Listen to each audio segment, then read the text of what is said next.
Welcome to HortTube. My name is Jim Putnam. In this video, we're going to jump around and do some maintenance in the garden. This happens frequently in the garden during summertime, where you go from everything looks pretty good in spring and early summer to a little bit out of control during the middle of the summer. And what happens for us here in the area is we typically start to get more and more thunderstorms. Those thunderstorms start to move the mulch around a bit, allow some weeds to germinate, or actually allow the weeds to start growing, because we were so dry earlier in the season, and with some weeds we just didn't see are now growing pretty quickly. Annuals have just jumped up out of control. Some of our perennials need to be deadheaded. Like losing control of the garden really quickly with about 6 to 10 inches of rain over the course of 2 to 3 weeks here. So we're going to jump in. I'll just show you a few things. First of all, one of the things we'll see this time of year is the invasives, the plants that aren't supposed to be here, but we have lots of them in the neighborhood, and they're very, very good at seeding themselves. So as we walk along this line, I really want to pay attention to getting rid of some of these truly invasive plants. And so this is a mulberry, and I did not get the roots on it, so it's going to come right back. But I'm just doing this quickly for the camera here. I need to take something and actually stick under here and try to get this. Try to get these roots out of here, because again, it'll just be right back. But we do have a native mulberry, but the Chinese mulberry and it have crossed, and we have one at the end of the road down here, drops mulberries on the ground like crazy over here, and then they start to germinate in this area. This is our main kind of mulberry alley over here, and it's because we have one right at the end of the road. But this is one of the truly invasive plants here in the garden. One of the other ones we see here is the fall blooming Clematis paniculata, or sweet autumn clematis, and this is another one that I really need to try to get the root on. I think I probably got enough of that. I probably should have brought a trowel out here to show you, but this is another one that's just wicked invasive. And a lot of people plant this one on purpose. You can buy this at a garden center, sweet autumn clematis. But beware that this thing is very, very, very good at seeding itself, and you will have lots of them in your garden, or your neighbors will inherit them, which is what happened to us. And the birds come along, and I think typically we'll see these at the base of our shrubs, base of fences, that kind of thing. I think they are responsible for moving them about in the neighborhood. And then these are truly exotic invasives from other places. And then the other one we'll get is some of our, it's not invasive, but it is a bully here in the garden, is our Native American beautyberry. Seeds itself like crazy. And so I did get the root up on that one. But this beautyberry's in the process above me here of flowering, setting fruit. The birds will come along and wipe out a ton of this fruit, but a good portion of it will drop down on the ground, and we'll get these germinating throughout the summer months. And again, it's a native, but it's being kind of a bully in the garden, not invasive. So the difference being, these are exotic invasives from other places, whereas this is a native that's very good at making seed in our highly amended soils. So it is kind of a crazy mixture of some truly invasive plants, and then others that are just kind of our native bullies in the garden. This is porcelainberry, and boy, is this thing a beast to control in the garden. It just is so good at growing up through things before you ever notice it. And this one, I won't get it all out right here on camera, but I need to follow this all the way down to the ground and then dig it out. But look at that. That's how much that thing has grown without us noticing it. So it doesn't take long either for this thing to grow. Another one we get really badly here in the neighborhood is ligustrum. And these are another one that can sneak up through our plants. See if I can get this whole piece out of there. That's ligustrum seedling. Normally we don't find them till they're about a foot tall. Again, lots of those. And then this porcelainberry is just everywhere. And again, I should be digging it out with a little trowel, but I'm just for demonstration purposes showing you some of these weeds. Another native one is the smilax here, coming right up through this agapanthus. This one has a bulb on the bottom of it. So I'm going to grab something to dig this one out, but I'll never be able to dig it out completely in the middle of that agapanthus. That one's picked a really good spot to come up in. And then over here, here's another native I see from a distance. This is Virginia creeper, and this one's definitely a nemesis. At first, it can look a little bit like poison ivy like that, but it eventually develops these bigger 5-lobed leaves as it matures like that. You'll see it, and it'll be bigger than that as the vine matures some. But this one can definitely get out of control in a hurry, and very, very good at producing seed as well. Here's a weed you'll possibly see this time of year. This is spotted spurge. Tends to grow flat to the ground, and it's another one that can really produce a ton of seed growing in the cracks here in the driveway. But that seed it's producing, you know, has it jumped over here to the bed. You can see the little spot on it. Well, it's called spotted spurge. Maybe we're getting close enough to see that. We definitely want to get the roots out on these things. And then there's just, you know, there's various other weeds this time of year. Again, they're growing super, super, super fast. Another one of those American beauty berries coming up right through the middle of spotted spurge. And looks like a pine. That's a pine tree that we would definitely very, very common here in the South. The main reason we're out here pulling some of these small weeds, and we don't have a whole lot of them. This garden has been well mulched over the years. We've kept the weeds under control pretty regularly. So we don't have a heck of a lot of weeds, and we don't want that to increase in time. And so I'm getting on pulling this spotted spurge. I've got some crabgrass here behind me that I'll show you in just a second, but I want to get these things out before they seed themselves. Because again, the seed bank, we don't want it increasing. So if we allow these weeds to just overrun this space, then next year where I've got 2, you know, spotted spurge plants, you know, along the sidewalk here, I'm going to have lots and lots and lots more if I'm not getting them out beforehand. And I don't throw these in the path, okay? If I've got a mulched path or something like that, it's kind of tempting to throw them out. But if they do have some seed on them, then I'm throwing that seed out. I'd like to get them into a bucket and get them out of the garden without, you know, spreading them onto the path. But if you have a concrete path, sidewalk, driveway, something like that, that is a good place to throw these weeds and allow the sun here in August to just cook them for a couple hours. Then you know they're dead pretty quickly, and then you can, you know, scoop them up later. But then here's crabgrass right here. There's pretty typical in pretty much every garden, and probably people's lawns as well. See, when I pull this weed up, how this soil comes up to the top? Well, almost certainly that's got weed seeds in it, right? So I will try sometimes to get a little bit of mulch over that, but that's definitely weed seeds on those roots. But I don't want this thing to come to seed, so delicate balance there, right? The weeding is extremely important. The next round of things we have to do to maintain this garden after a rain like this is save things, because we've got things planted pretty close together, and we have some fast growing things here in the garden that can just eat the garden in a hurry. So let's go through a few of those.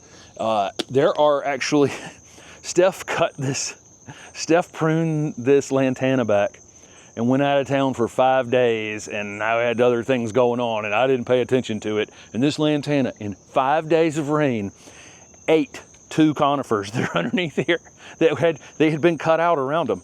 You can see, you know, right up in here, there's plants under here. We got to get them saved pretty quick. They haven't been buried that long, but this lantana, you know, you can really go after it.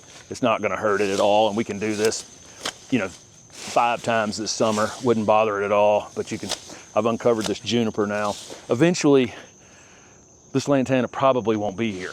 We may find something else. We have a lot of plants in the garden that are just kind of, in some ways, temporary placeholders for other things. We may move this lantana to some other place in the future. But it's gotten to the point in its 3rd season where now it's almost out of control. A couple different strategies I could use. I could just get rid of it completely. Another strategy I could use is just start another piece. So I could take a cutting on this, dig these 2 out, and then replant them as smaller plants. And then I could go 3 years again, probably, before it got out of control like this. But there's 2 plants in there, and they are, you know, have become such a bully over here that I'm kind of over it, right? I don't want despite the fact that this may look like a lot of maintenance out here, we put pretty tough things in here that don't really need a whole lot of maintenance. So if something does creep up on the list as it's taking 30% of my thought out of here, it's on the list to eliminate.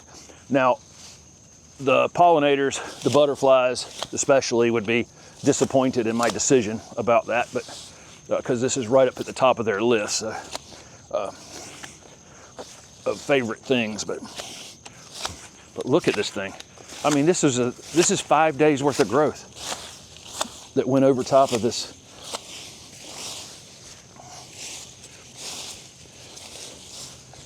Okay, I got to do this all the way around. I'm not going to do all this in this video, but you can see, you know, what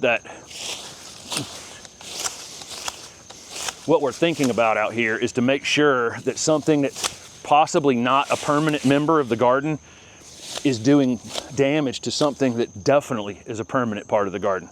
You can see this lantana is all the way up here into the tree, basically, above it. So again, we just have to go all the way around this thing. Your pruning shears do have a place down at the bottom of them that has a little hook, has a little spot right in there. If you get to a larger branch, you can just tuck that right up in the bottom and it cuts it off super easy. You don't have to overwork the tool. The tool does have an extra feature, but these need to go. I mean, look at this. This is just wild how much this thing has grown in just a couple weeks. And again, I don't want to hurt other things with it. Another thing that can really go wild this time of year is vines, and I've already shown a couple of an invasive vining things, but we can have things we planted in the garden really be taking over and hurting some of the things. It's really easy to, you know, you have a plan for some vine to go down a fence, which we have in a bignonia in the back garden, and it's doing a great job just covering up the fence, but then it just jumps over and starts eating something. So that's, you know, that's something that we'll, you know, get under control. And then we planted basically an annual vine. This is a white black-eyed Susan vine, and it's okay that it's on a perennial here or there, but I definitely don't want it on this tree-form gold mop cypress that is trying to grow up through the middle of it. So again, this is an annual vine, and I'm not going to let it do any damage to something out here that's permanent. And then if it's, you know, it's coming over the sidewalk here, so I may, you know, just prune that back a bit. It's blooming like crazy, and we're early in the morning and it rained yesterday, so it knocks a lot of the flowers off. But if you come back out here in the afternoon, this thing's basically solid white. So it's worth having for sure, but I just need to come over here occasionally and just make sure, you know, down here at the bottom, that it's not actually climbing on or hurting anything over here that is a permanent part of the garden. And I might be able to, at the same time, take a piece of it and wrap it, you know, where I originally wanted anyway. Or take the opportunity to just eliminate that piece of that vine.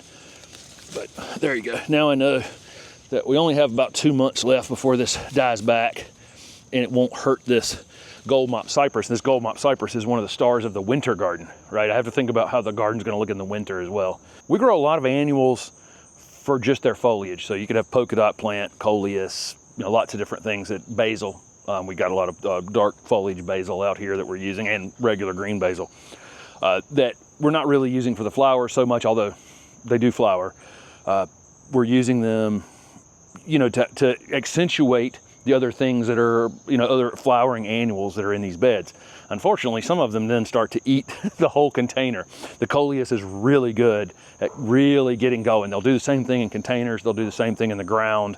Some of them can be just big time bullies, and I don't want them to necessarily bloom yet either. So this one's in the process of blooming, and they're great for pollinators, but we'll hold them back a bit and then allow them to bloom in the early fall. But I'd like to get some height out of all of these, and you can make some cuts on most of these coleus where it doesn't necessarily appear that you've been making cuts on them, so that you still see the nice looking foliage, but you don't, but you can then see all of the other things that you actually have planted with it because we've got zinnias down below this. We've got Kufia down here. We've got all kinds of things planted in this line. Vinca planted in this line. But right now, I basically can't see any of them because all of this coleus is eating it. And like I say, I can cut this where you can't really tell, but I'm usually in too big of a hurry for that. So I'm going to just go through here and really give them a chop. This stuff, you know, I'll leave it up to you. Sometimes if there's a place to tuck it, I can just tuck it right up under there and it's gone, right? Chop and drop. Works really, really well. Again, now I got some light down in here, and these zinnias and vinca. There's some toothache plant in here, several different things. But for me, you know, I can just pretty quickly go across here. And so I'll typically do it more with something like this and just go through here and get it done. And then I can kind of do this to make most of it go right down to the ground, ultimately. But I need light down into the rest of this border to allow these other things that are just going to get killed if I continue to allow this coleus to do this. Any of these pieces of coleus or celosia, they're both of them in here, again, can be mulched right in place or go to the compost bin. They're really good. It's good green material to mix with your browns in your compost bin. It can really get it cooking this time of year. All this really green, happy growth is really good for getting your compost bin firing. Plants like this cestrum and butterfly bushes, a few other things that are summer blooming perennials or woody shrubs, you know, you can deadhead as the summer goes on, and it will produce splits that will give you some additional flowers. This cestrum parkii just keeps flowering and flowering. This is not an invasive plant for us. Our winters kind of keep it from being, but it does produce seed. This is, you know, there's seed on it right now. And if you are in an area where maybe you have a plant that has some invasive qualities, or maybe it's a native plant that just seeds itself like crazy all over your garden, you can go through and take these seed off before they're fully formed.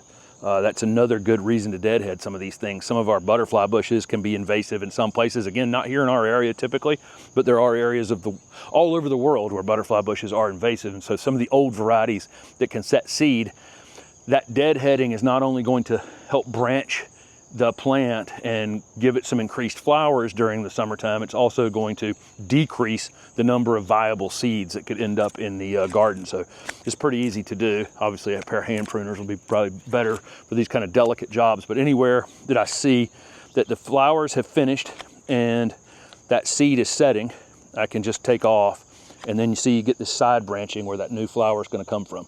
A lot of this information that's in a video like this is on the weekly garden planner over on my website, HortTube.com. It's basically a week by week breakdown of things we're thinking about in the garden over the course of a year. And we're gonna continue to add to it over the years. Once you've bought it, it's yours. There's 2 more days with a $30 discount code that's down below this video. Just use the discount code July. Steph has all the patience in the world, and she'll stand up in the truck where she's filming me from, in the bed of the pickup truck, and get up in here and just deadhead these butterfly bushes. And just, if I cut it, you know, right there, that little side branch that's left will end up with a flower on it like that. For me, I have virtually zero patience for this kind of thing, and I'll come through here and just prune the thing like this and basically take most of the blooms off of it. Again, we have so many flowering things in the garden that taking flowers off of one thing that happens to be blooming, although the pollinator is probably sad about that one particular plant, we have hundreds and hundreds and hundreds of other options for them here in the garden, and we don't ever take all the flowers at one time. But for me, I'll take and just cut the thing like that, and then, you know, new branching will come, new flowers will come, and it will come back into flower entirely all at once. Believe it or not, there's like a 2.5 foot wide path that's supposed to run through the middle of these annuals right now, and the annuals have definitely eaten it. Just the amount of rain we've gotten just really kicked them into gear. Again, I'm going to point out one more time, the many times I point out, this was done virtually without fertilizer. We did fertilize the entire garden back in February or March, and then one time a liquid fish emulsion fertilizer got added to this space after that, and that was back in May. I had very low amount of nitrogen. This was all done from wood chips and breaking down, and then compost breaking down. And we had to do some watering on them earlier in the season, a little more than we normally would have, because for two reasons. This was a lawn area, and it was probably a hair more compacted underneath just because it had that kind of foot traffic on it. And number two, it was just, we were extremely dry for 6 or 8 weeks. But since the rain has started, haven't had to think about watering it. Blooms and blooms. I think you can see just incredible amount of bee activity that's going on. And this is only rained last night, and this is only 7:30 in the morning. So this is a low amount of bees out here. Again, our annuals, we do not want them hurting permanent pieces. So I want to definitely identify any place out here where they're potentially doing damage to our plants. And so I've got a Abelia that was planted in here, and I got another lantana really eating this thing, and another annual gomphrena on this side eating it. And so here you go. I've got the sun down to it now. I think, can you see that on the camera stuff at all? Okay, come around here so they can see this. This thing was basically completely covered up. And again, this is a permanent piece here in the garden that I don't want anything messing it up in the future. So, there you go. So now it's clear and free, and we may have to do it one more time before the end of the season. We're doing a full garden tour of this entire garden right now, and we named all of the annuals that are in this annual border out here. And the 4th or 5th tour, I don't remember which one it is now, but the 4th or 5th tour, we talk about this open space that we created here. It's just an incredible pollinator dream come true, basically, is what we created here. We definitely don't want the pollinators to go anywhere, but we do need to assume a bit of control over this space. And the little bit of pruning we do on them will allow some air in here and allow them some sunlight down into the bottom of them and prevent them from declining so quick as well. So this is beneficial to the plants, but we also want to make it still beneficial for the pollinators. So I'm just going to take one edge of this and make this path back fuller just a little bit, but I'm not going to cut the other side. I'm not going to cut the other 2 beds. We'll just do a third at the time. No more than a third of our pollinator plants at any given time. That won't hurt their numbers in any way. But I can, again, all this green material is really, really great for a compost bin. And one option is just to cut straight down on this to create this border. And as I go, I'll just sweep it out of here to make sure I've actually gotten it all. And then we will have reclaimed a bit of a path, and these plants really won't even look like I've touched them all that much. And we'll just take all this material and get it on the compost pile. You see how easy that actually is. This one was already in decline, this gomphrena underneath a little bit. So I'm doing it a favor here, getting some light down in it. The other thing is, I hadn't been stung in 4 years out here, 4 years of this project, until this past week, because I had to walk down this super narrow path. And I had one was like, no, you can't have this path is ours. So I am gonna control this just a bit for that reason. Something like where I had to cut half of this eggplant off, I'll go through here and top it off just a bit too, to give it a little bit more light down in the middle so it can recover from that.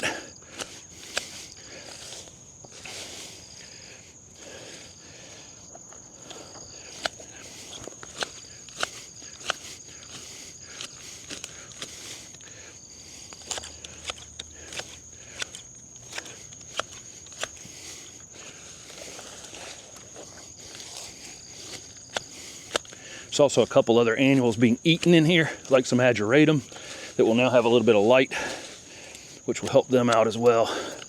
But just like that, I got my path back. And I got some material for the compost bin, and I haven't hurt the pollinators at all. You definitely want to keep picking your vegetables. They can decline if you allow them to completely mature on the plants and set seed. Some of these things that think they've set seed, and I'll show you another example of this in just a second, can decline.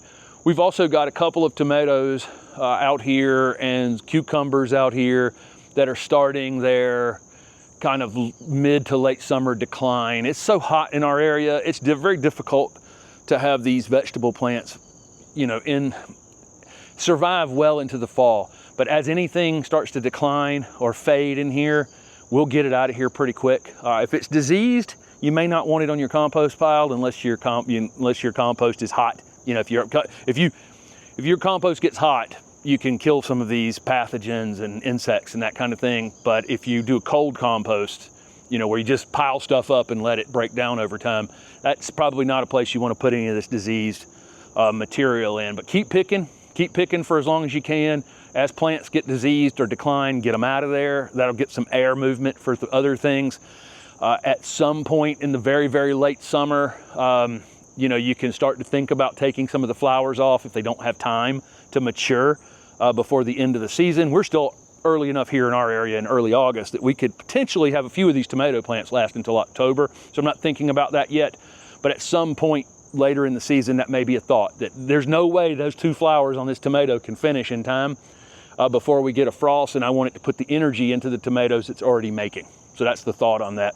One of the things that definitely needs to be done in an ongoing way during the summer is staking some of our perennials. So this dahlia never got staked all season long. It's laying on some perennials in front of it. It's laying across the path back here. We did manage to stake most of them on the other side of the vegetable garden over there because we were trying to get the flowers up over the vegetable garden, and there are a few examples of that over there, but this is one somehow we just completely missed it. I put a stake here to protect a camellia I have beside the path. It should have been over here holding this dahlia up.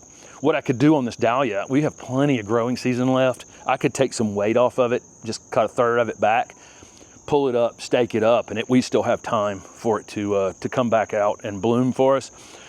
Another thing you could think about now is some of your bully perennials that are in your garden, how they can take over some space.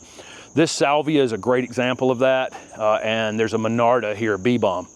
The bee balm is native, but every single time it goes to sleep and comes back up in the spring, it's 2 or 3 times the size that it goes to sleep as. So while it's up right now, I can get in here and dig some of this out and get it closer back toward the middle. I know that in the spring it's going to come up a little bit bigger, but while I can still visually see it, I can take care of that. This salvia is in the process of eating an azalea, eating a hydrangea, 2 hydrangeas, and a butterfly bush. And so, you know, I can get in here, I can cut some of it back if I wanted to, because it will keep blooming right through the fall for us. But what I need to do is get down here underneath this thing and just get any of the pieces that are close to the shrubs just dug out of the ground really quickly. I talked about chopping and dropping things in the garden, and I showed that in the front border up there where I can chop some of this stuff off and just drop it in place. If you have slug issues, it may not be the best idea.